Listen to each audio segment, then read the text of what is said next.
Thank you, Dr. Zucker. Hello. So for those of you who don't know, ADHD, attention deficit hyperactivity disorder, it's a neurodevelopmental disorder, and it's characterized by behavioral symptoms such as inattention, impulsivity, and hyperactivity. And these behavioral symptoms can cause functional impairment in many domains of life, work, school, relationships. However, I'm most interested in the domain of impairments caused to daily eating practices. So one important thing to remember is that ADHD is highly comorbid with various disorders, including eating disorders. In fact, research in 2015 found that individuals with ADHD are more likely to experience an eating disorder than those without ADHD, specifically anorexia nervosa, bulimia nervosa, and binge eating disorder. This has led future researchers to uncover potential linkages between ADHD and eating disorders. Given that ADHD is also highly comorbid with depression, previous research by Kasari has looked at the effects of negative mood as a potential pathway. Their results suggested that the hyperactive symptoms of ADHD predicted disinhibited eating indirectly through negative mood, and that the inattentive symptoms of ADHD predicted restrictive eating also indirectly through negative mood. While these findings are insightful, we wanted to examine pathways aside from emotion and mood. Specifically, we wanted to research how the symptoms of ADHD disrupt daily dietary practices and how those disruptions can lead to disordered eating behaviors. To begin, we have a model about inattention. So we proposed a mediation model focusing basically that the inattentive symptoms of ADHD would lead to underconsumption, and this would be through forgetfulness or poor organizational skills that's really connected to the inattentive side of ADHD. So someone could skip meals, forget to plan meals, or avoid obtaining a meal if it is disrupting their daily routine and tasks. And we also proposed that this underconsumption would lead to restraint of eating, subsequent weight loss from underconsumption is socially reinforced, or an individual that experiences all the craziness that comes along with having ADHD finds an inner mastery over their own hunger and weight, so they keep going with it.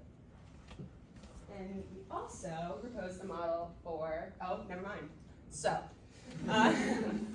we have 3 according hypotheses for our inattention model. We have that ADHD inattentive symptoms will predict instances of underconsumption due to forgetfulness and or poor organizational skills.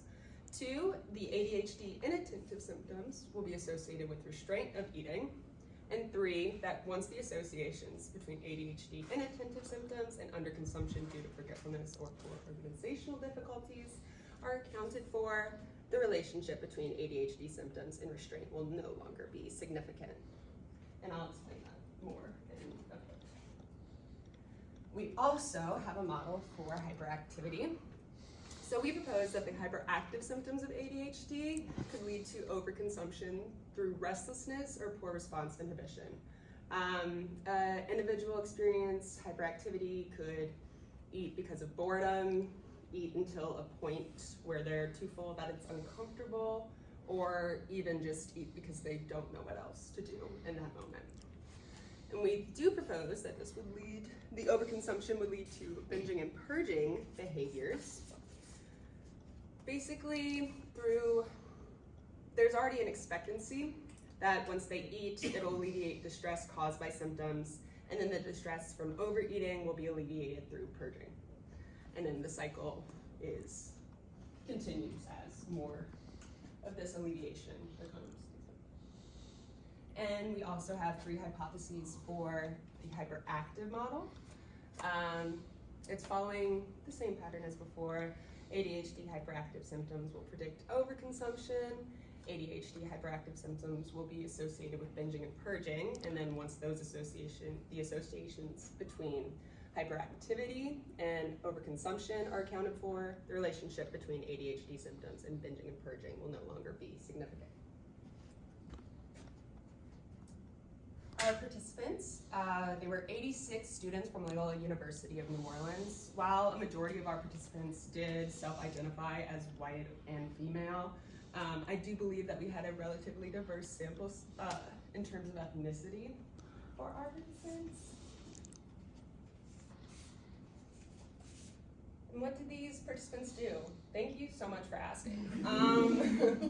So first, they did complete the adult ADHD self-report survey, the eating self-report, which I will discuss further in a moment, and the eating disorder examination questionnaire.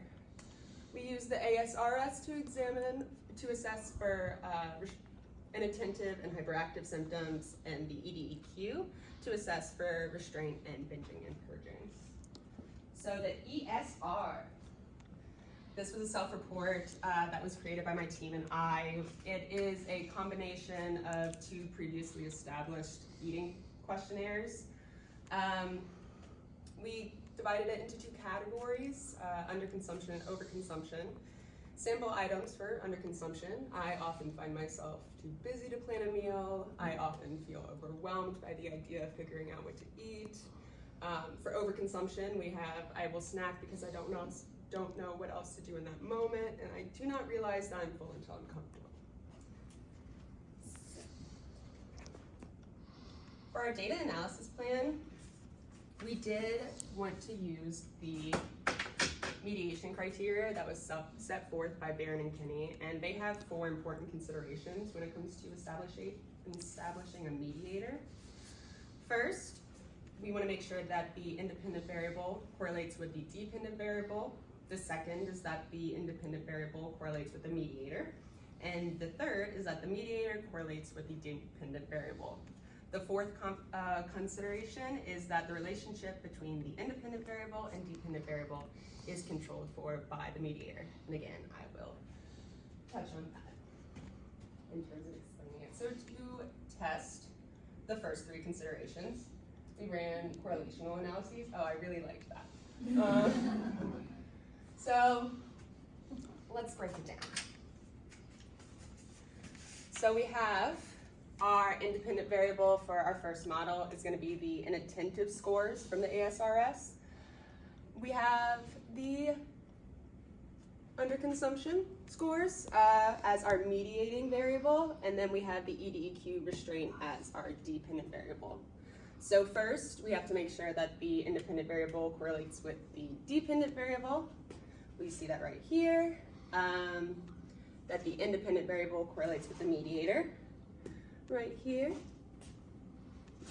And then that our mediator correlates with our dependent variable, which is right here. So the first 3 considerations for mediation for our inattention model, check the boxes. So we can move on with controlling. However, for our hyperactive model, you can see that the independent variable of hyperactive scores does significantly correlate with the mediating variable of overconsumption. So we have the second one checked off, and that the mediating variable of overconsumption does significantly correlate with binging and purging. However, we were not able to establish a significant correlation between our independent variable and dependent variable, so we were unable to move on with the regression for our hyperactive model. So we did run a regression analysis to control. And what does control mean? Also, thank you, guys. So first, we entered the scores of inattention as our predictor in the first step of our regression model. As you can see, inattention scores did significantly predict the restraint scores. For the second step of our model, we entered inattention scores as the predictor again. However, we also entered underconsumption scores into that equation. And for mediation,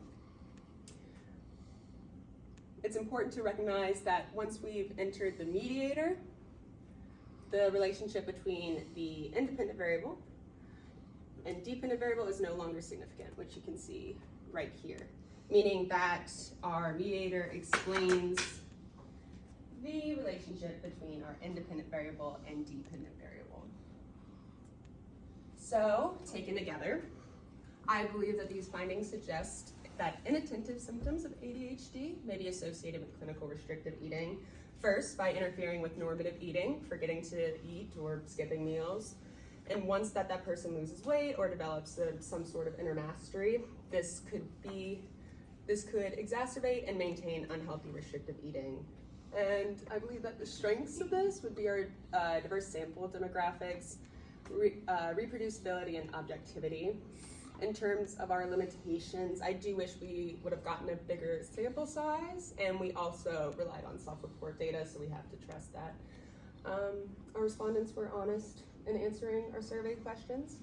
In terms of importance, I believe that this study can provide a lot of insight to people in terms of first recognizing that your symptoms can have an impact on how you carry out your health and the practices you do to ensure that. And also I believe that there can be potential campus initiatives to promote awareness and accessibility regarding healthy nutritional habits. Does anyone have any questions? I might have missed it, and I apologize if I did. By the way, lovely, very smooth talk. Thank you. I'm jealous.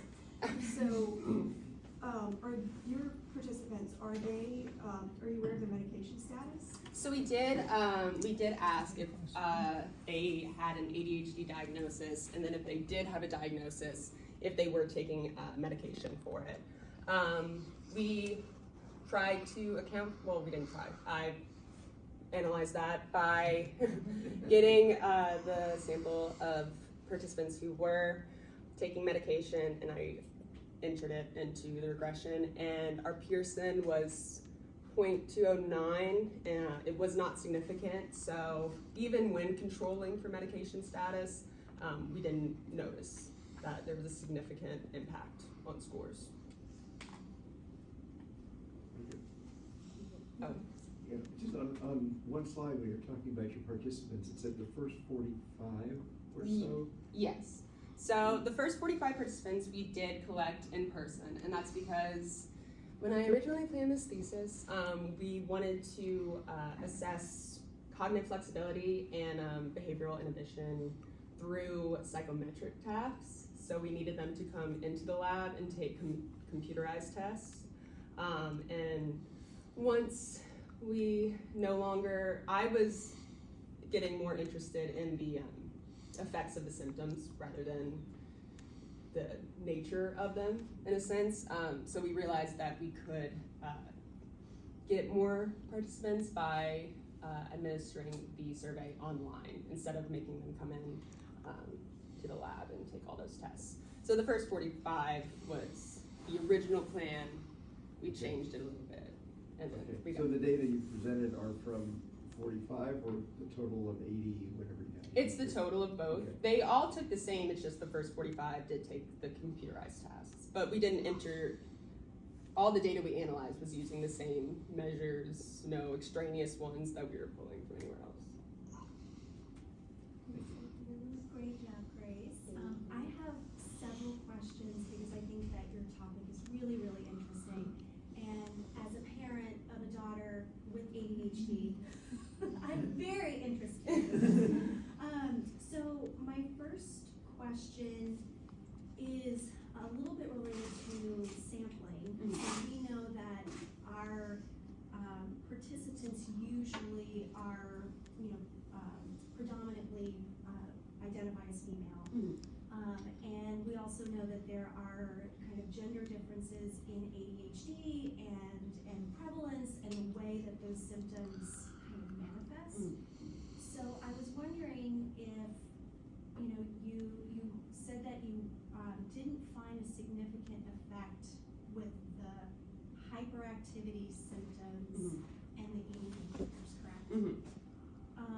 Could that possibly be due to having a predominantly female sample, and therefore you might be getting more of the inattentive symptoms, and so you might not have as much reporting or variability on the hyperactivity side? Yeah. Is that a possibility? Yeah, of course. So when I was doing my literature review, they definitely, like my study, most of the participants were female in previous studies. I also think that in terms of gender, it's not only the presentation of inattentive symptoms, as they are mostly found in women, but also I think that when it comes to restraint, it's also due to the social factors we have. Absolutely. Yeah. But I hadn't considered that. I think that future research would be really beneficial in highlighting differences between genders, because I think that there are a plethora of ADHD cases that don't necessarily fit the Oh, yeah. DSM box, and I strongly support future research into that. I do think yes. Okay. Yeah, and yes. And then my second question is, I guess more of a broad kind of clinical implications question. You know, now that you have found this relationship between at least the inattentive symptoms and, you know, the eating behaviors, what advice would you give to parents who have children with ADHD, you know, to kind of be aware of some of these kind of potential, you know, big life, you know, daily habits that, Yeah. that might occur? As I talked about, emotional dysregulation is a very big part of ADHD, and I think being able to identify the habits that are happening when a child is getting too stressed and they can't go through with their health, and making a plan for that and verbalizing it, and I think in terms of, it takes a lot of internal awareness of how your body's reacting, and are we actually like hungry right now, or are we stressed out, and just kind of identifying it at a young age, because I think that with comorbidities like this, it's hard because it's usually one or the other gets diagnosed and treated, and not taking certain behaviors too lightly, I think, would be a really important aspect of it, because our model does work on the idea that they're not eating enough, but it's not getting treated, or no one's intervening in any way. There's no prevention to prevent the restraint. So I think just, trying to promote bodily awareness, not physically but internally, and how that can connect to the emotions that the child is feeling, and I think that's always a great idea. I did just want to acknowledge this thesis was started in September of 2022, and it's finally finished. I want to thank my research team, my advisor and research mentor, my senior thesis professor, and the Society of Pediatric Psychology, because this presentation will be presented in April at the annual conference. Yeah, thank you so much.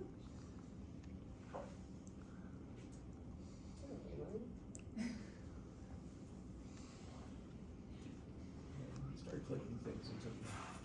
It's okay.